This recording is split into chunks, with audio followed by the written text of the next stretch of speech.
नमस्कार दोस्तों, मैं राजेश कुमार मल। तो कल जैसे कि हम लोगों ने पढ़ा था जियोलाइट विधि, तो आज हम पढ़ते हैं आपका कौन सा आयन विनिमय रेजिन विधि।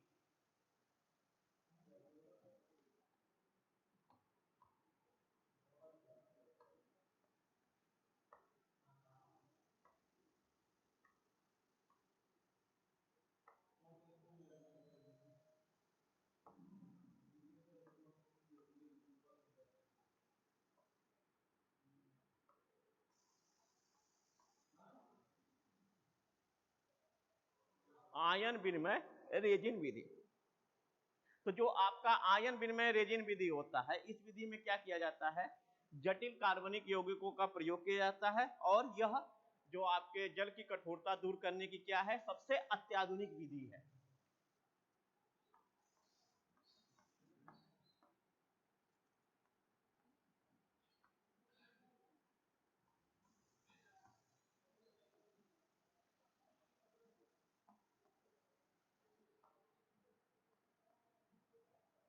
सबसे आपकी क्या है, अत्याधुनिक विधि है। ठीक।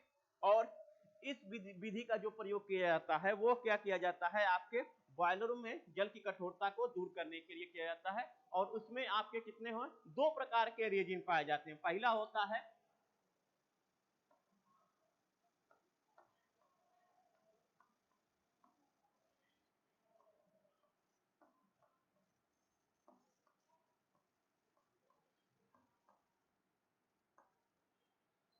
धन आयनन रेजिन विधि, दूसरा होता है ऋण ऋणायन विनिमय रेजिन विधि।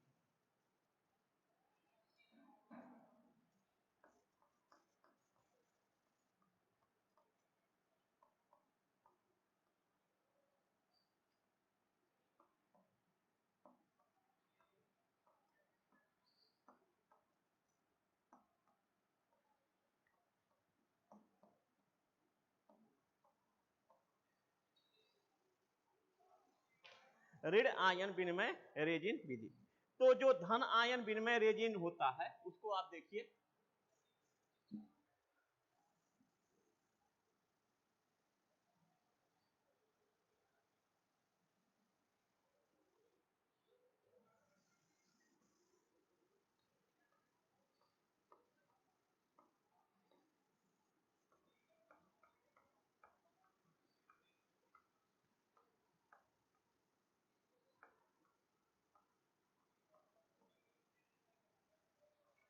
धन आयन विनिमय रेजिन जो होता है, इस रेजिन का जो उपयोग होता है वो क्या होता है, कठोर जल की उपस्थिति में धन आयनों को दूर करने के लिए होता है। और जो यह होता है, यह रेजिन आपका H2SO4 और जटिल कार्बनिक यौगिकों द्वारा बनाया जाता है। इससे कैसे बनाया जाता है, आपका H2SO4 प्लस जटिल कार्बनिक यौगिक, H2SO4 और जटिल कार्बनिक यौगिक, इसके द्वारा आपका बनाया जाता है। और इस प्रकार के बने रेजिनों में सल्फोनिल समूह उपस्थित होता है। यानी कि क्या होता है आपका SO3H या सल्फोनिक ग्रुप क्या होता है, उपस्थित होता है।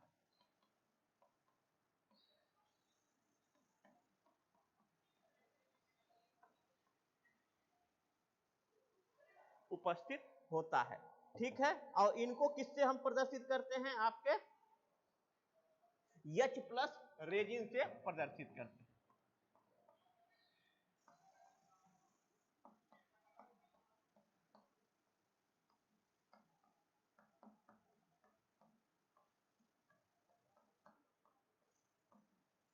H प्लस रेजिन से प्रदर्शित करते हैं। ठीक। और जब ये H प्लस या धनायन वाले जब रेजिन के साथ आपका कोई रेजिन के साथ कोई भी आपका हार्डेंड प्रोड्यूसिंग एजेंट जब कार्य करता है तो क्या होता है, H प्लस बाहर निकल जाता है और सारा का सारा जितना भी आपका हार्डनेस प्रोड्यूसिंग एजेंट है वो क्या होता है, रेजिन के साथ जुड़ जाता है। जैसे कि देखिए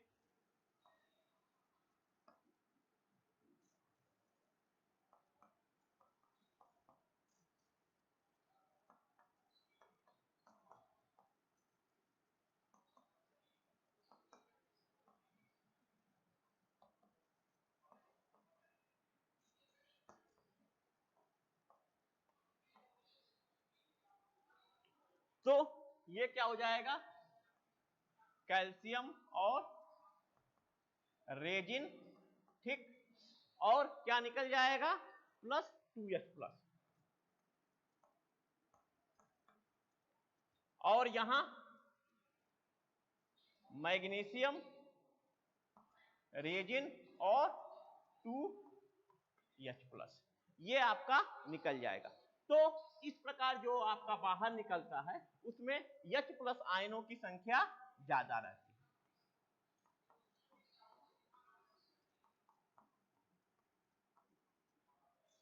उसी तरह अब ऋणायन विनिमय रेजिन देखा जाए,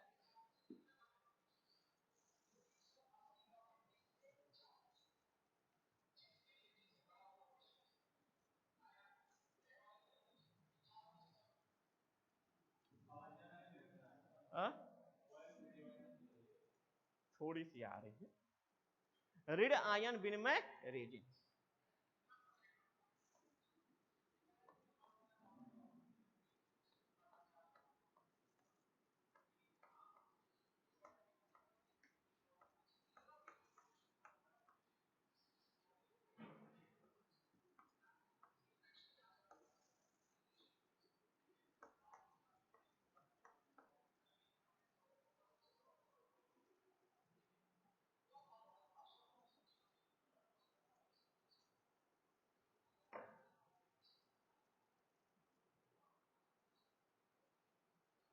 तो ऋण आयन विनिमय रेजिन जो होता है वह क्या होता है आपका, यह आपका किससे किससे होता है, सल्फेट आयन और क्लोराइड आयन जुड़े रहते हैं, यानी कि Cl minus ion R SO4 2 minus ion resin क्या होते हैं, यह साथ में आपके जुड़े रहते हैं, एक दूसरे के साथ जुड़े रहते हैं। और यह जो बाजार में है यह आपका क्या है, डी एसिडाइड के नाम से उपलब्ध होता है।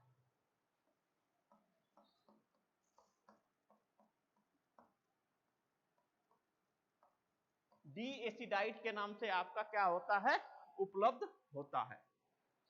और जब इस प्रकार का रेजेंट से वो हार्डनेस प्रोड्यूसिंग एजेंट के साथ आपका रिएक्शन कराते हैं तो हमको क्या होता है, ऋणायन मिलता है। तो जैसे कि देखिए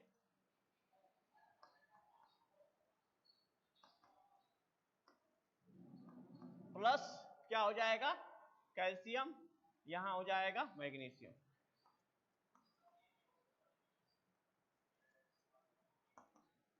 तो क्या बन जाएगा आपका, यहां पे ये बन जाएगा आपका क्या, Cl माइनस रेजिन के साथ जुड़ जाएगा और प्लस OH माइनस, फिर यहां पर क्या हो जाएगा,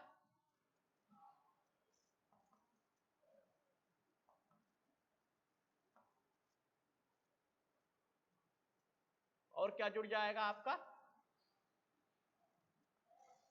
OH माइनस, ये आपके जुड़ जाएंगे।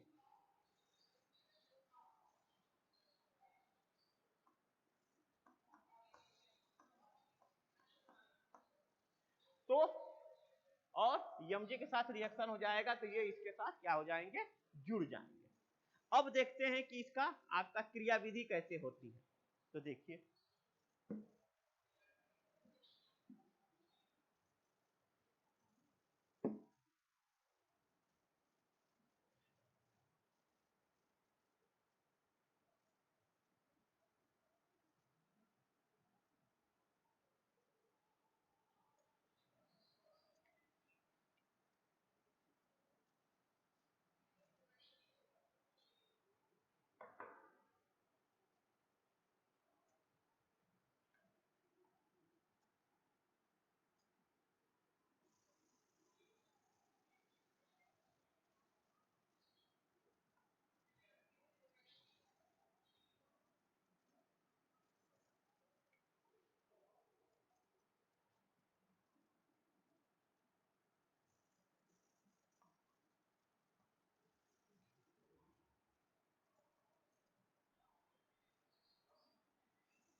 तो सबसे पहले आपका क्या होता है, जो हार्ड वाटर होता है वह कहाँ आता है, कटायन एक्सचेंज रेजिन में।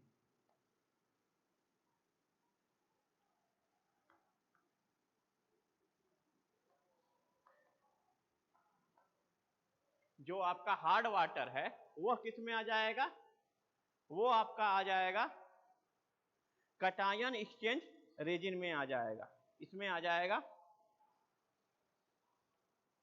और फिर उसके बाद क्या होगा आपका, यहां पर कटायन एक्सचेंज रेजिन में आ गया। फिर उसके बाद क्या होता है, यहाँ पे उसमें से जो भी आपके कटायन वाले जितने भी आपके अशुद्धियां होती हैं वह क्या होती हैं, आप उसमें से निकल जाते हैं। और फिर इससे क्या होगा, पंप आउट होके इसके बाद क्या बनेगा, आपका बन जाएगा ये, धीरे धीरे निकलेगा। फिर ये चला जाएगा आपका एनायन एक्सचेंज रेजिन वाले में, और ठीक है, एनायन एक्सचेंज रेजिन चला जाएगा। फिर जो कटायन एक्सचेंज रेजिन है उसको रीजनरेट करने के लिए डाइल्यूट HCl का इस्तेमाल करते हैं, और एनायन वाले को हम इस्तेमाल करते हैं आपका कौन सा, ये NaOH इस्तेमाल करते हैं। तो इस तरह से ये होता है।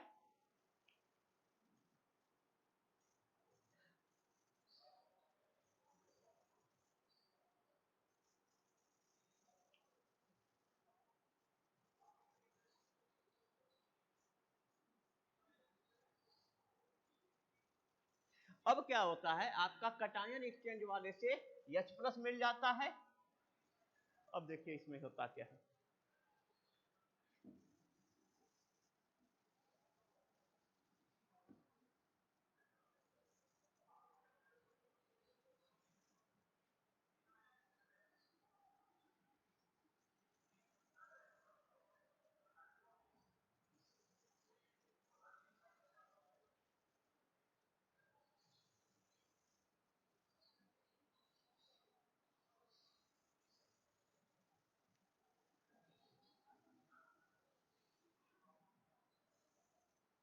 अब क्या होता है आपका,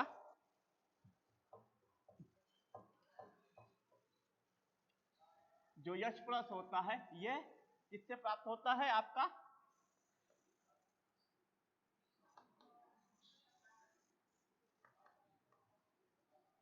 कटायन एक्सचेंज रेजिन से।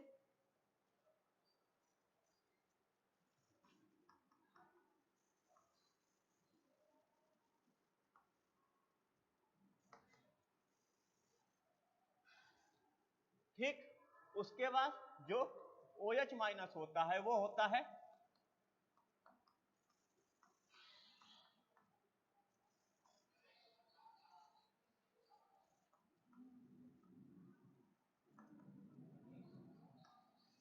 एनायन एक्सचेंज रेजिन से, कटायन एक्सचेंज रेजिन से और एनायन एक्सचेंज रेजिन से। ये दोनों मिलकर क्या होते हैं, यह बना लेते हैं आपके क्या, H2O जल। और जो यह आपका जो H2O होता है वह किसी भी प्रकार के मिनरल, एसिड, उन सबों से मुक्त होता है, इसलिए इस जल को क्या बोलते हैं, डी मिनरलाइज्ड वाटर। डीमिनरलाइज्ड वाटर मतलब कि लवण रहित जल।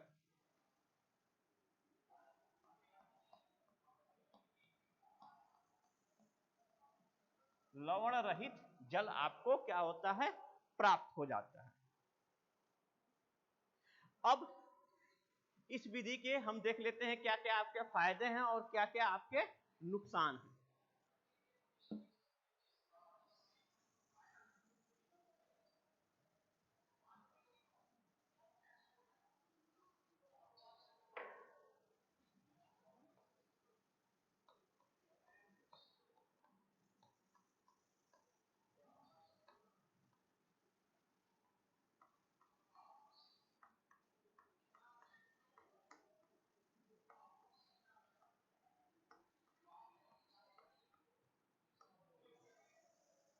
तो लाभ ये है कि सबसे पहला क्या है,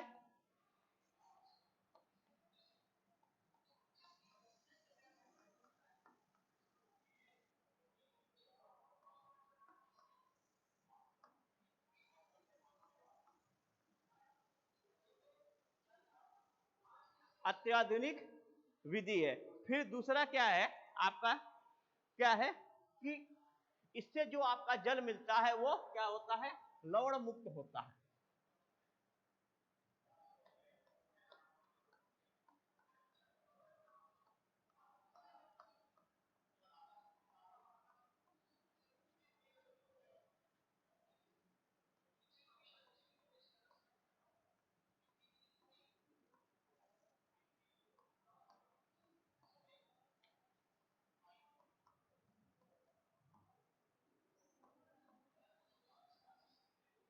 लवण मुक्त होता है।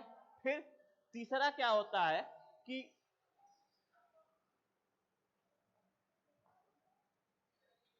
जो इससे जो प्राप्त जल होता है वह उसकी हार्डनेस क्या होती है आपकी 2 ppm से कम होती है।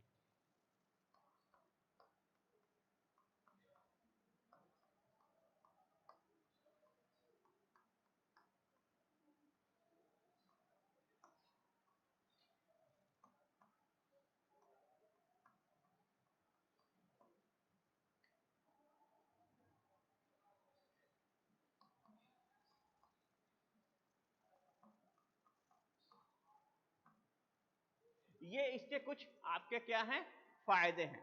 नुकसान में क्या है, नुकसान में क्या है कि यह जो है आपकी थोड़ा सा जो ये विधि होती है वो बहुत ही आपकी कॉम्पैक्ट नहीं होती है। इसके लिए आपको अच्छा खासा उसकी जरूरत पड़ती है, अच्छा खासा स्पेस की जरूरत पड़ती है। फिर दूसरी विधि, दूसरा यह क्या चीज है कि जो आपकी आयन एक्सचेंज विधि है, यह क्या है बहुत ही खर्चीली विधि है। जो भी इसके आयन जो आते हैं आपके हार्डनेस प्रोड्यूसिंग के, हार्डनेस रिमूव करने के लिए, वह क्या होते हैं काफी आपके क्या होते हैं कॉस्टली होते हैं या काफी आपके महंगे होते हैं। तो ये सब कुछ हानियां हैं। अब ये देखते हैं कि जल मापन की इकाइयां।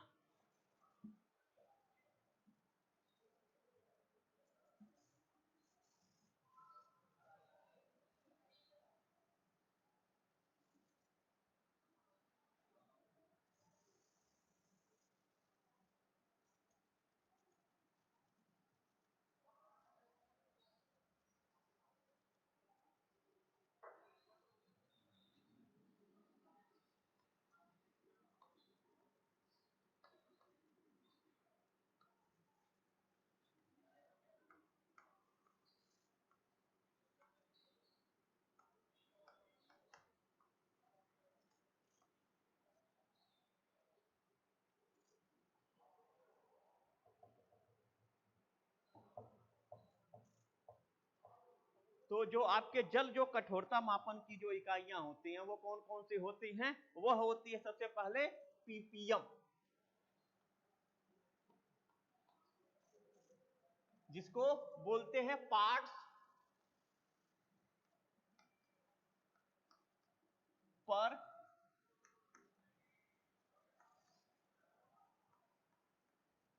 मिलियन, पार्ट्स पर मिलियन। तो कठोरता उत्पन्न करने वाले पदार्थों का के भाग की कैल्शियम कार्बोनेट के रूप में वह संख्या जो प्रति 10 लाख भाग में उपस्थित होती है। मतलब कि कोई भी आपका हार्डनेस प्रोड्यूसिंग एजेंट है, उसका भार कैल्शियम कार्बोनेट के प्रति 10 लाख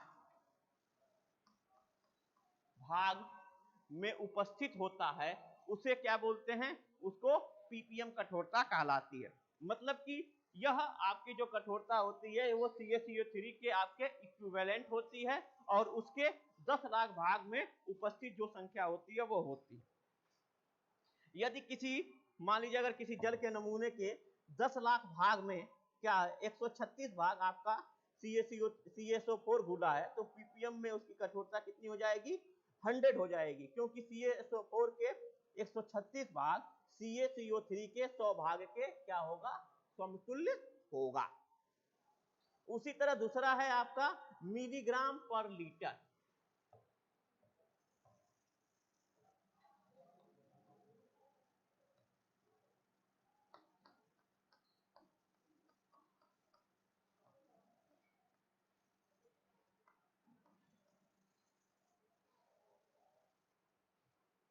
मिलीग्राम पर लीटर।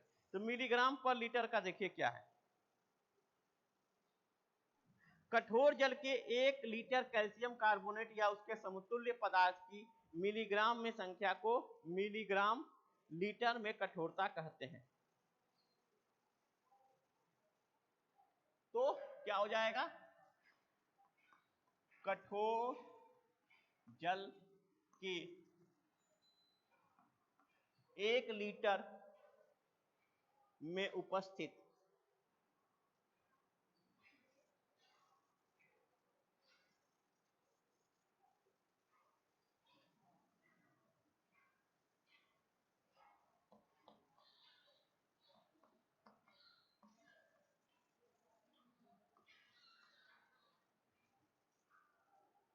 CaCO3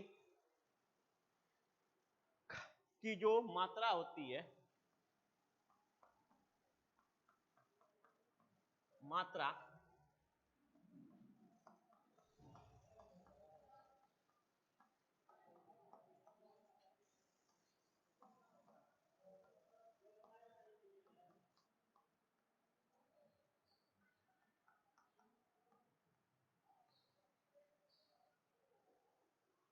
कहलाती है। दूसरा हो गया आपका क्लार्क डिग्री।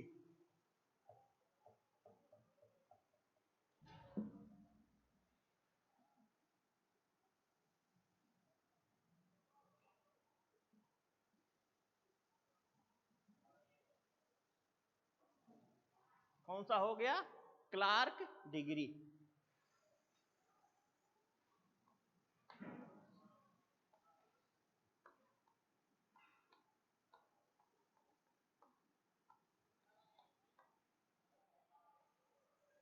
क्लार्क डिग्री, तो क्लार्क डिग्री में क्या होता है, 1 गैलन या 70,000 भाग कठोर जल में CaCO3 कार्बोनेट या इसके समतुल्य पदार्थ के भागों की संख्या, यानी कि क्या हो जाएगा,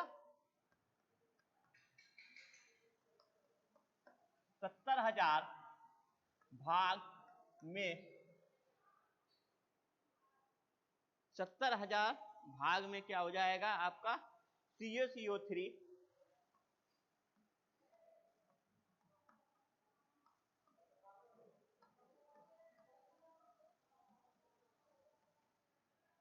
समतुल्य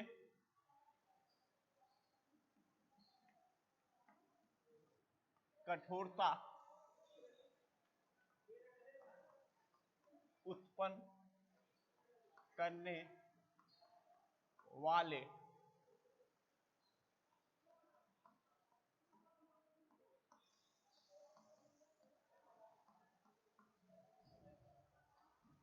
लवणों की संख्या।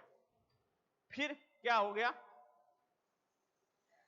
और नेक्स्ट क्या है आपका, डिग्री फ्रेंच।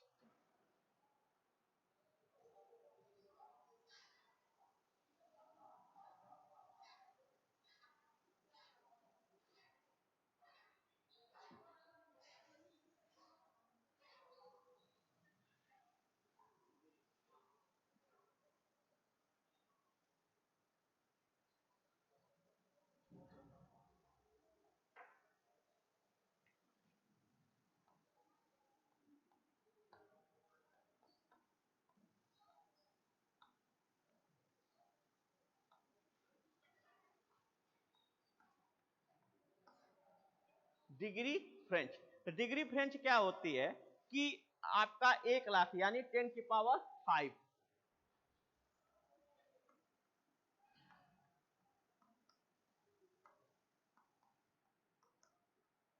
टेन की पावर 5 भाग में आपका कैल्शियम कार्बोनेट या उसके समतुल्य का जो भाग होता है वो डिग्री फ्रेंच कहलाता है।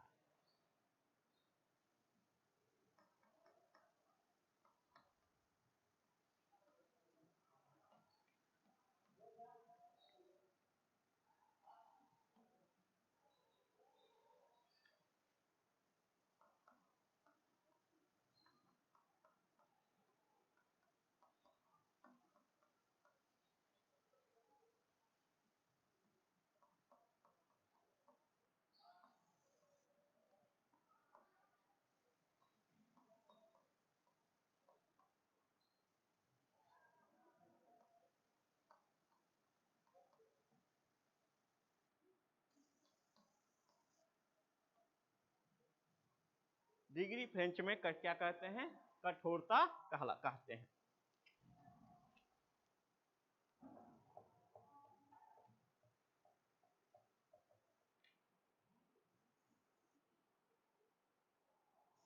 अब देखते हैं कि जल की कठोरता का निर्धारण कैसे होता है।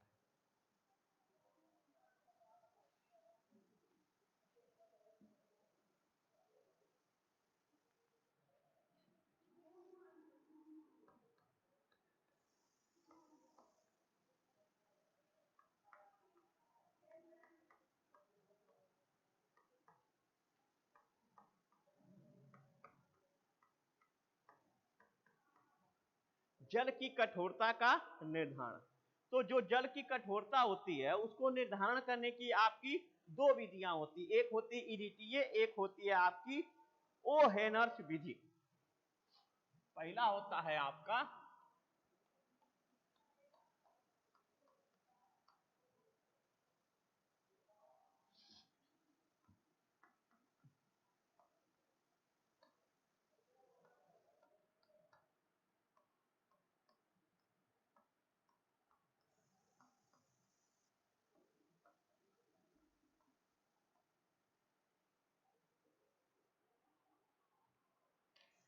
ओहेनर विधि और दूसरा हो गया आपका कौन सा, इरिटीय विधि। अब देखते हैं पहला कौन सा, इरिटीय विधि।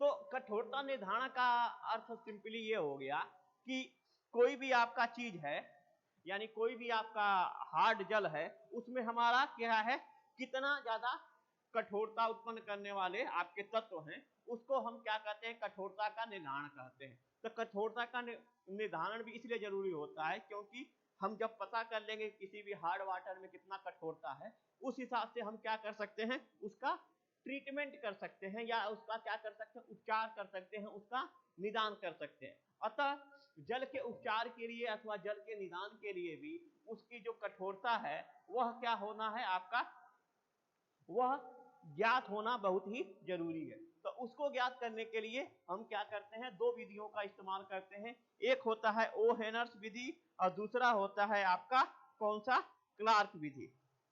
तो दोनों जो विधियां हैं उसमें से जो आपकी इरिटीय विधि है वह आपका ज्यादा सटीक आंसर देती है और यह बहुत ही आपकी अत्याधुनिक विधि है। और दोनों विधियों से आप क्या कर सकते हैं, चाहे तो आपके जो कठोर जल होता है उसमें क्या कर सकते हैं कि आपके अस्थायी कठोरता और अस्थायी कठोरता, दोनों प्रकार की कठोरता को क्या कर सकते हैं, हम दोनों विधियों से ज्ञात कर सकते हैं। दोनों